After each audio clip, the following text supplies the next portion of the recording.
May sa kilo. Bayad na. Ayan.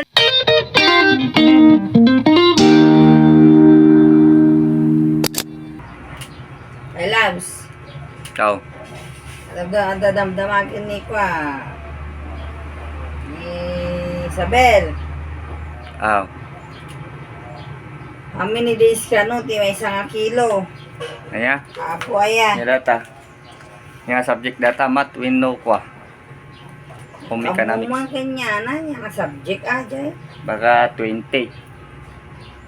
Ayan na. 20 pesos diya may sa kilo. Bayad na. Ayan, tamag na. Mano kanong aldaw ti may 1 kilo. How many days in 1 kilo? Wag, dapat din na yun. Baka kwalata siguro na mahilig ag pulutan siguro yun ang damag kanya na dito. Ayan. Data assignment daw, ino ko ah. Assignment na ka no. Assignment. Dayamat eh. Ang mini days in 1 kilo man. Mathematics, ang mathematics na ta. Wala ta. Home economics. Kanya nga ron. Kwa.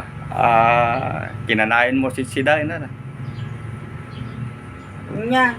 Kinanain may kangkanan jay fast food. Gulay. Yung fast food. Kita niya ay. How many days in 1 kilo? 45 days.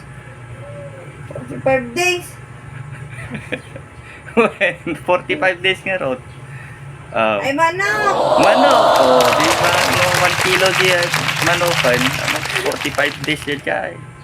Ayan. Pakanam ti 45 days. Santo tunoy kilo. May 1 kilo di ayan. Yan. 45 days.